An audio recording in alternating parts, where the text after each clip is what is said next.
આજરોજ વિછિયા તાલુકાના રેવાણિયા ગામની અંદર જાગૃત ખેડૂત જે સંપૂર્ણ ગાય આધારિત પ્રાકૃતિક આધારિત જે ખેતી કરે છે, જે ખરેખર આજે ભારતીય કૃષિ પ્રધાન દેશ છે, પરંતુ રાસાયણિક ખાતર અને અનેક જીવજંતુને મારવાની દવા છાંટીને જે કાંઈ ઉત્પાદન થાય છે એ બધું ઝેરી થાય છે, જેના લીધે લોકોને અનેક પ્રકારના રોગ થાય છે। તો આજે આ સંપૂર્ણ ગાય આધારિત ખેતી જે આ ભાઈ રસિકભાઈ જમોડે રેવાણિયા ગામની અંદર શરૂઆત કરી છે, જે લોકોને જે કાંઈ ઉત્પાદન ખેતીની અંદર કરે છે, આજ આપણે એની માહિતી લઈશું, એનું માર્ગદર્શન લઈશું કે ખરેખર આ ઉત્પાદન કરવાથી ખેડૂત અને આ જે બધી ઉત્પાદન ખાવાવાળાને શું ફાયદો થશે। તો રસિકભાઈ, પ્રથમ આપણું નામ, ગામ અને આ ખેતી વિશે અમને માહિતી આપશો। મારું નામ જમોડ રસિકભાઈ રામજીભાઈ, ગામ રેવાણિયા, અને મારું ફાર્મનું નામ છે અન્નપૂર્ણા પ્રાકૃતિક ફાર્મ। મારો મોબાઈલ નંબર છે 97 37 95 99 83। હવે આ ખેતીમાં તો સાહેબ આપણે પહેલાં બધા રાસાયણિક દવા અને ખાતરનો ઉપયોગ કરતા હતા, એટલે અત્યારે એનાથી તમે જોવો છો કે રોગ, માણસોના કેન્સર છે, હુમલા છે, બહુ એ બધી પરિસ્થિતિ વધતી જાય છે। એટલે એના લીધે થયું મને એવું થયું કે ના હવે આપણે પહેલાં શરૂઆત થોડા ઘર પરિવાર માટે ચાલુ કરી, પછી એવું થયું કે ભાઈ આપણે ઘરે તો ખાઈએ છીએ, અમુક લોકોને તો સારું ચોખ્ખું સોસ ખાવું છે ઝેર મુક્ત, તો એના માટે પણ આપણે ચાલુ કર્યું છે। અને ખેડૂત અમુક આ તરફ વળે એને પ્રેરણા આપી છે, અમુક પાડોશી જોવે છે એને થોડું ધીમે ધીમે ચાલુ કર્યું છે। ખરેખર ખૂબ સારો વિચાર કહેવાય કે લોકોને ઝેર મુક્ત જે આહાર જે ઉત્પાદન થાય છે, દાખલા તરીકે ઘઉં, કપાસ, જે કાંઈ ઉત્પાદન કરતા હોય તો ખૂબ સારી બાબત કહેવાય। અને ખેડૂતોને પણ પોતે રસિકભાઈ એને એનો આખો ખેડૂત પરિવાર પ્રેરણા આપે છે કે આજે આ મોંઘી ખેતી, મોંઘા રાસાયણિક ખાતર, મોંઘા દવા બિયારણ છાંટવા કરતાં જો આ પ્રાકૃતિક ખેતી તરફ લોકો વળશે, ગાય આધારિત ખેતી કરશે તો ખેડૂતોને ખૂબ ફાયદો થશે।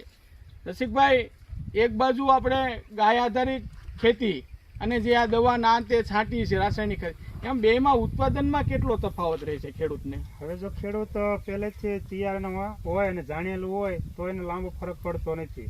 ફરક પડે એવો 2-5 મણનો, તો એની સામે એને જે ખર્ચ નીકળી જાય છે, એટલે બંને એ સરખું જ રહે છે। ટૂંકમાં ઘરે વડે લોકોને પશુઓ હોય છે તો એનું છાણિયું ખાતર મળી રહે છે, તો એમાં લાંબો ફરક નથી પડતો। અમુક એને ભૂલના કારણે અમુક નુકસાન કદાચ જતું હોય છે, પણ જો એના જે પાયા છે, મેન પાયામાંથી જો એમને પૂરેપૂરો અનુભવ હોય તો ફરક નથી પડતો। અચ્છા રસિકભાઈ, થોડીક આપણે અળસિયાના ખાતર વિશે પણ માહિતી થોડીક આપી દો દર્શકોને। હવે જો અમે અત્યારે બેગ લગાવીએ છીએ, આની અંદર આપણે ગાયનું સાણ છે કે કોઈ પણ ગાય ભેંસ બળદનું સાણ હોય એને આની અંદર આપણે બેગની અંદર નાખી દેવાનું અને એની અંદર અળસિયા ઉમેરી દેવાના, એટલે અળસિયાની રીતે એનું કામ ચાલુ કરી દેશે। અળસિયા ઉમેર્યા પછી ખાતર અંદાજે 40 થી 45 દિવસે તૈયાર કરી દેશે આપણને, અને ખાતર એટલું બધું તૈયાર થાય છે કે તમારે એમાં જે આપણે કહેવાય ને કે યુરિયા, ડીએપીમાં જે કાંઈના તત્વો હોય છે, પોટાશ છે કે કેલ્શિયમ છે, જે હોળા તત્વોની જરૂર પડે છે ને પાકને, એ બધા તત્વો આમાં ભરપૂર પ્રમાણમાં હોય છે। આ ખાતર નાખ્યા પછી કોઈ બહારથી આપણે લાવવાનું રહેતું જ નથી ખાતર, અને કોઈ નડતર રૂપ નથી જમીનને, ફળદ્રુપ થાય આપણી જમીન। અચ્છા, જેમ તમે ખાતર બહારથી રાસાયણિક નથી નાખતી, એ જ પ્રકારે દવા પણ તમે પોતે જ બનાવો છો, તો દર્શકોને એ પણ જણાવશો આ જીવામૃત, આંકડાનો અર્ક, આ વિવિધ પ્રકારના જે તમે પોતે બનાવો છો તો એની પણ થોડીક માહિતી આપો। હવે શરૂઆતમાં જો આપણે જોઈએ તો છોડને શરૂઆતમાં જ આપણે બીજ રોપણ કરીએ ને ત્યારે જ એને આપણે પટ આપી દઈએ છીએ, એટલે બીજામૃતનો પટ આપીએ ને ત્યાર પછી ઉગી જાય એટલે 15-20 દિવસનો પાક થાય ત્યારે એને જીવામૃત ચાલુ કરી દેવાનું પિયતમાં।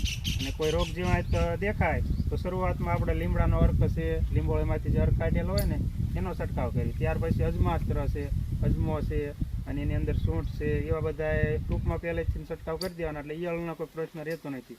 અને જો ઈયળ આવે તો આપણે 10 પરણી અર્ક બનાવી અને એનો છંટકાવ કરીએ છીએ, એટલે રોગ જીવાત બધા કંટ્રોલ થઈ જાય છે એનો। અચ્છા, 100% જેને કહેવાય કે દવા મુક્ત, રાસાયણિક ખાતર મુક્ત ખૂબ સરસ મજાની ખેતી રેવાણિયાની અંદર ભાઈએ કરી। આ વર્ષે વર્ષ 2023-24માં કયું ઉત્પાદન કર્યું ભાઈ રસિકભાઈ? મેં શરૂઆતમાં આ વર્ષે તો ચોમાસું પાકમાં કર્યું હતું મગફળીનું હતું। મગફળી મારે વીઘે 15 મણ કે ઉતારો લીધો હતો, બાકી બધા ખેડૂતને એવો જ ઉતારો કર્યો છે આ વર્ષે, પણ એટલે સરેરાશ બધા સાથે જ છીએ। અને એ મગફળીનું મેં બધું તેલ કઢાયું હતું અને એના ગ્રાહક પણ ટૂંકમાં હતા. તો સામાન્ય જે મગફળી હતી ને એ આપણે 1200 થી 1300 રૂપિયાની ખરીદી થતી, ત્યારે મને આના ભાવ 1600-1700 રૂપિયા જેવું બજાર હતું, પણ મેં વેચાણ નહોતું કર્યું અને બધું તેલ કઢાવી અને 4000 રૂપિયા તેલ કઢાવી અને ડબ્બાનું વેચાણ કરેલું છે. અચ્છા, તો આ વર્ષની અંદર પોતે મગફળીનું ઓર્ગેનિક ઉત્પાદન કર્યું, તો અમે પણ દરેક લોકોને જાણ કરશું કે ખરેખર આ પ્રકારની આ વિસ્તારની અંદર નહીં પણ ભારતભરની અંદર જ્યાં પણ દવા મુક્ત રાસાયણિક ખાતર મુક્ત ખેતી થતી હોય, જે બિલકુલ જે ઉત્પાદન થતું હોય એ ઝેર મુક્ત હોય, તો દરેક લોકોએ આવા ખેડૂતને પ્રોત્સાહિત કરવા માટે જે કાંઈ ઉત્પાદન કરે, મગફળી છે જે કાંઈ ઉત્પાદન કરતા હોય એની પાસે ખરીદવાનો આગ્રહ રાખવો, અને જેથી કરીને આપને અનેક પ્રકારના જે રોગ થાય છે આ રાસાયણિક ખાતર નાખવાથી, દવા છાંટવાથી, આ બધું એના મુક્ત છે, જેથી કરીને આપણે પણ આપણું સ્વાસ્થ્ય સારું રહે. ખૂબ સરસ લાગ્યું અને ખેડૂતોને પણ અમે અવારનવાર માહિતી આપતા જ હોય છે કે આ પ્રકારની ખેતી કરવાથી આપનો ખર્ચ પણ ઘટશે અને લોકોને ઘણો ફાયદો રહેશે. ધન્યવાદ રસિકભાઈ. આ તો મુકેશભાઈ તમે મગફળી આમાં હતી ચાલુ આપણે રેસકાણ થઈ ગયું ને જોઈ હોય ને તો વીઘે 15 ને પણ વીઘે 35 મણ નીકળે વેચી. આ રેસકાણ ચાલુ થઈ પણ આ ગયું વખતે કાશી તો રહે કોઈને ઉત્પાદન હતું જ નહીં, એટલે આપણે અફસોસ કરવા જેવું છે નહીં. મગફળી એવી રીતે